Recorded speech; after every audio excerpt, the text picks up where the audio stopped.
Elvis Sabin Gaibino, bonsoir. Bonsoir. Soyez le bienvenu au Journal Afrique. Alors, le fardeau, c'est l'histoire de Rodrigue, qu'on vient de voir, et de Reine, qui est un couple uni par un secret, celui d'être porteur du virus du sida. Comment vous les avez rencontrés?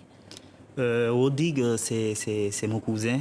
Euh, Quand j'ai voulu réaliser ce film-là, c'était en 2020. Et je l'ai appelé pour lui demander, comme il est étudiant pasteur au sein d'une église protestante. Je l'ai appelé et je lui ai demandé, comme il y a des gens qui viennent vers eux, les malades, les fidèles, pour solliciter des guérisons, des prières. Je lui ai demandé s'il n'y avait pas un couple séropositif. J'ai voulu vraiment suivre ce couple-là. Et c'est là qu'il m'a dit, sa réponse, ça m'a surpris. Il a dit, mais moi j'ai le sida, tu pourrais me suivre. Et c'est là que tout a commencé. Vous avez filmé avec Rodrigue et sa femme pendant combien de temps? On a fait quasiment 2 ans de tournage. Le processus a duré entre le repérage tournage, le tournage et puis le montage. Vraiment, Rodrigue m'a laissé entrer dans sa vie, dans son intimité avec sa femme.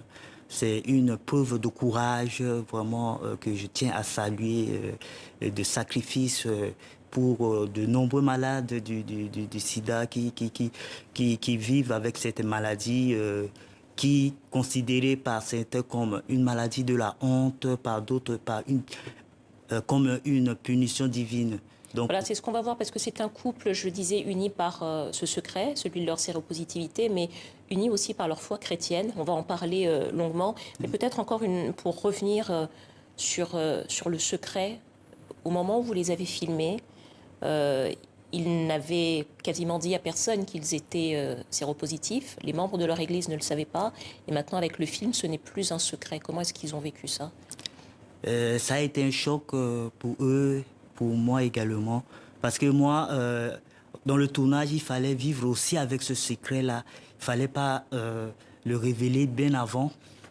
Et c'est tout au long du processus du film que ils ont commencé à prendre le goût de la révélation et le goût de se libérer. Parce que eux, ils étaient en quête de ce qu'on appelle un miracle. Et je pense que le miracle dans ce film-là, c'est pas un miracle sanitaire ou physique, mais cette libération, cette révélation à la fin du film qui leur a fait du bien, qui les a libérés et qui va certainement libérer plein de malades du sida parce que c'est l'objectif de ce film-là. Quand j'ai voulu réaliser ce film-là, parce que dans le monde, surtout en Afrique, l'Afrique a payé le plus lourd de tribut de cette maladie. En tant que réalisateur, il est de mon devoir, de ma responsabilité, vraiment de réaliser ce film-là.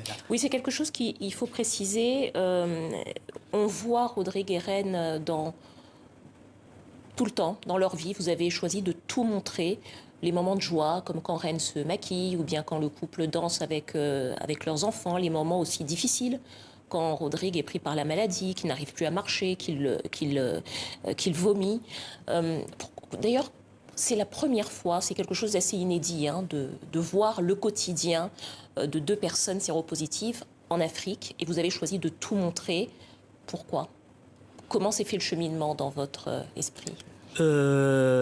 L'idée du départ, c'était pas vraiment de tout montrer, mais au fil du tournage, on s'est dit, mais pourquoi continuer à cacher les choses?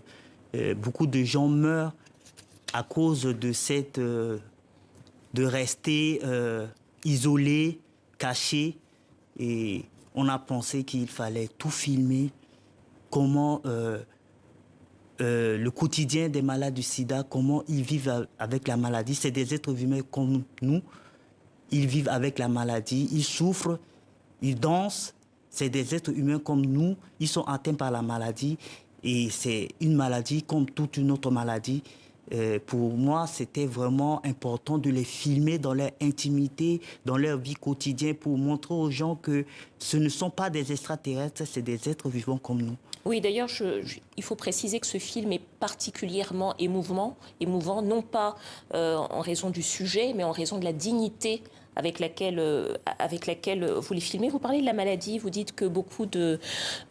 c'est encore tabou, alors qu'il y a quand même aujourd'hui de plus en plus de médicaments. On les voit d'ailleurs prendre des antirétroviraux.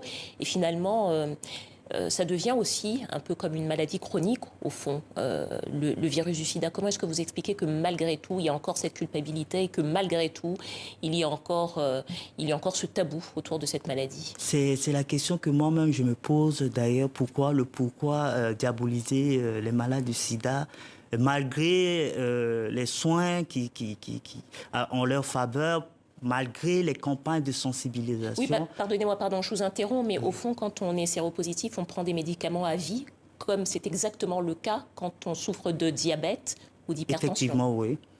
Oui, mais je sais pas, j'ai pas la réponse. Ce film-là va peut-être aider, contribuer à amener les gens à avoir un autre regard sur les malades du sida. C'est tout ce qu'on souhaite à ce film et c'est tout ce qu'on vous souhaite. Dans votre dernier film qui s'appelait Makongo, vous avez suivi deux pygmées Aka, deux membres de la communauté des pygmées Aka. Vous vous intéressez beaucoup aux individus ou aux communautés stigmatisées.